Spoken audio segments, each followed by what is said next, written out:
He was your quiet neighbor, or so you thought. What's the darkest secret you've uncovered? Picture a humid Florida evening in August 2024, the kind where the air feels like a wet blanket and the cicadas scream louder than your thoughts. In a sleepy Palm Bay suburb, 10 miles from the Atlantic coast, a row of pastel bungalows lines a quiet street, their lawns baked brown by the relentless sun.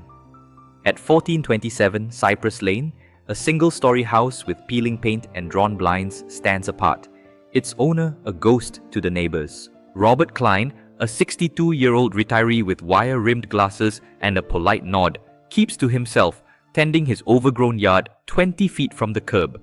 But behind his locked garage door, a 5-foot steel safe holds a secret that's about to unravel a life built on lies. Klein's house is a fortress of solitude, windows always shuttered, no visitors, no mail piling up. Neighbors like Sarah Coleman, a 45-year-old nurse living 50 feet away, know him as the quiet guy who waves but never chats. He's harmless, she'd say, but her teenage son, Ethan, 17, isn't so sure. Ethan's been sneaking glances at Klein's garage for weeks, ever since he saw him lugging a heavy box inside at 2 a.m., the clank of metal echoing in the still night. On August 12th, Ethan's curiosity gets the better of him. While Klein's away, his old pickup truck gone from the driveway 10 feet from the garage, Ethan sneaks through a hedge 15 feet from the house and peers through a crack in the garage window. Inside, under a flickering fluorescent bulb, he sees it. A 5-foot safe bolted to the concrete floor, its dial gleaming like a challenge. He snaps a blurry photo and posts it on a local Reddit thread, captioned, "What's my neighbor hiding?"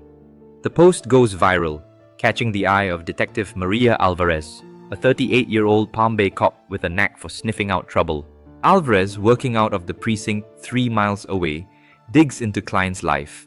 His records are clean, too clean. No credit history before 1995, no family, no trace of a past. Nobody's that invisible, she mutters, her gut screaming red flags. She gets a warrant, and on August 15th, her team storms Klein's garage, 25 feet from his front door. Under the glare of portable floodlights, a locksmith cracks the safe, its hinges groaning after decades of silence.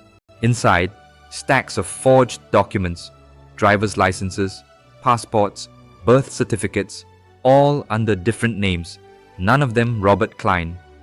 A faded photo of a young man, not Klein, stares back from a 1980s ID, and a handwritten ledger lists bank accounts tied to a dead man, James Whitaker, reported missing from Miami in 1994, 120 miles away. The garage, humid and smelling of rust, feels like a tomb as Alvarez's team bags the evidence. Klein, pulled over 5 miles away for a traffic stop, goes pale when he's cuffed. "It's not what you think," he stammers, but his eyes tell a different story. Who was Robert Klein really? And why hide a stolen life in a 5-foot safe? This Florida suburb's about to crack open a secret darker than you can imagine. Sarah Coleman's neighborhood was the kind of place where everyone knew everyone, except Klein. She'd lived next door for 10 years, 50 feet from his house, and barely knew his voice. Ethan's Reddit post, now with 2,000 upvotes, sparked whispers. Neighbors recalling Klein's odd habits, like paying for everything in cash and avoiding the annual block party 100 feet down the street. Alvarez's investigation uncovers more. A burner phone in Klein's truck, 5 miles from the precinct, with calls to a Miami number tied to a long-closed bar. The Palm Bay precinct, 3 miles from Klein's house, is buzzing when Detective Alvarez's team hauls in the contents of the 5-foot safe. The garage, 25 feet from Klein's front door, is a crime scene now, cordoned off with yellow tape that flutters in the humid Florida breeze. Under the fluorescent glare, the safe's contents are spread across a folding table. Forged IDs, 6 driver's licenses, 4 passports, 3 birth certificates, all with different names but Klein's face. The faded photo of James Whitaker, a 30-year-old Miami man missing since 1994, stares out from a dog-eared ID, his eyes hauntingly similar to Klein's. A handwritten ledger, its pages yellowed, lists bank accounts and wire transfers totaling $200,000, funneled through shell companies in the Caymans, 700 miles away. A single key, rusted but heavy, is taped to the ledger's back, marked Storage Unit 47. Alvarez's pulse quickens. This isn't just identity theft. It's a life stolen, piece by piece. Klein sits in a gray interrogation room, 10 feet from Alvarez's desk, his hands cuffed, his wire-rimmed glasses slipping down his nose. "I'm Robert Klein," he insists, his voice steady but his fingers twitching.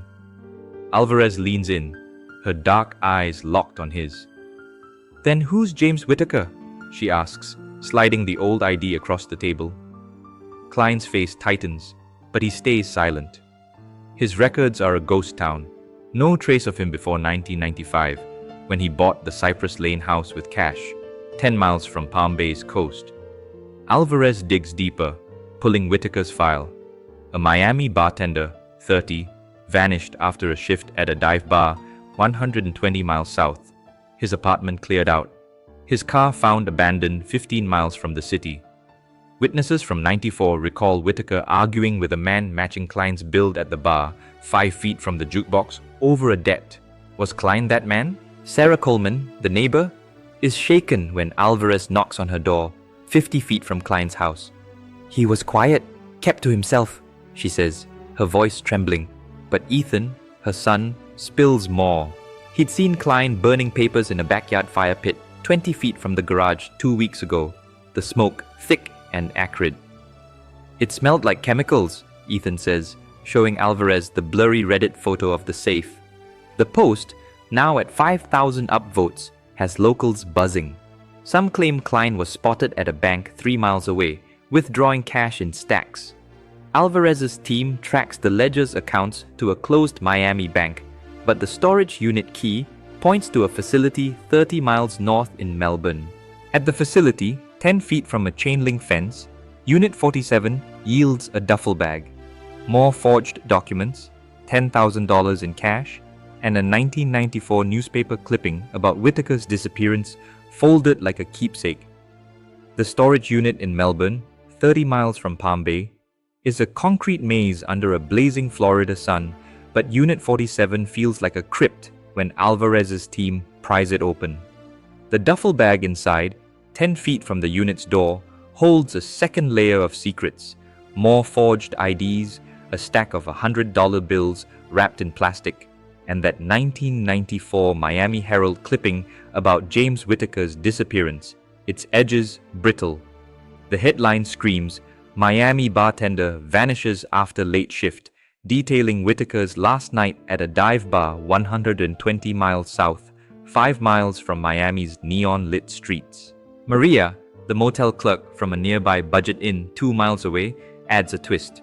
She tells Alvarez she saw Klein, or someone like him, checking in under a different name in 2010, paying cash for a week, 15 feet from the front desk. "He had a limp back then," she says, her smoker's rasp cutting through the precinct's hum.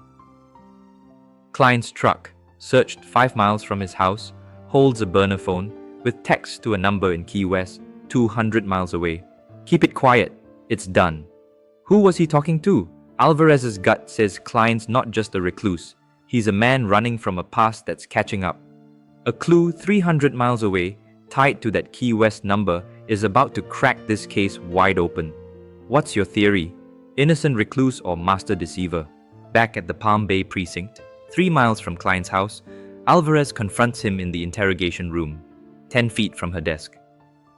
"James Whitaker's dead, isn't he?" she asks, tossing the 1994 clipping in front of him. Klein's face crumples, his hands shaking.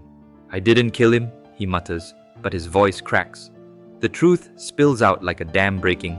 Klein's real name is David Harper, a drifter who met Whitaker in Miami in 1994. Harper, then 32, was broke, hustling odd jobs at the bar 5 feet from Whitaker's station. Whitaker, a charmer with big dreams, owed money to a loan shark, $5,000, and bragged about skipping town.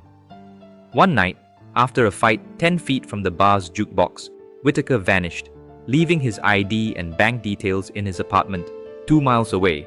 Harper, desperate, took them, assuming Whitaker had fled. He became James Whitaker, then Robert Klein, building a quiet life in Palm Bay, 120 miles north, stashing proof of his stolen identity in the 5-foot safe in his garage, 25 feet from his front door. Elena Torres, tracked down in Tampa, 300 miles from Palm Bay, fills in the blanks.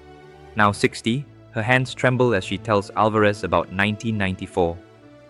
James was in deep with bad people, she says, her voice heavy with regret. He told me he was running, but I never saw him again. She remembers Harper, same height, same glasses, hanging around the bar, always watching. Did Harper kill Whitaker to steal his life? No body was ever found, and Harper swears Whitaker left town alive. The ledger's accounts, drained in 1995, suggest Harper lived off Whitaker's savings. But there's no proof of murder, only theft and deception. Harper's charged with identity theft and fraud, not murder, as Whitaker's case stays cold 30 years later. The Cypress Lane house, 10 miles from Palm Bay's coast, is taped off. A tabloid magnet with headlines screaming, "Florida's secret safe" and "Neighbor's stolen life." Sarah Coleman and Ethan, 50 feet away, are shaken. Sarah vows to move.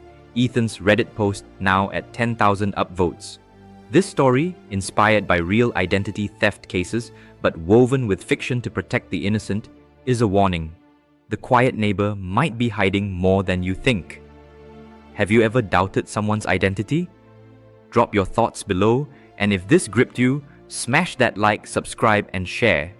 More confessions are coming to keep you on edge.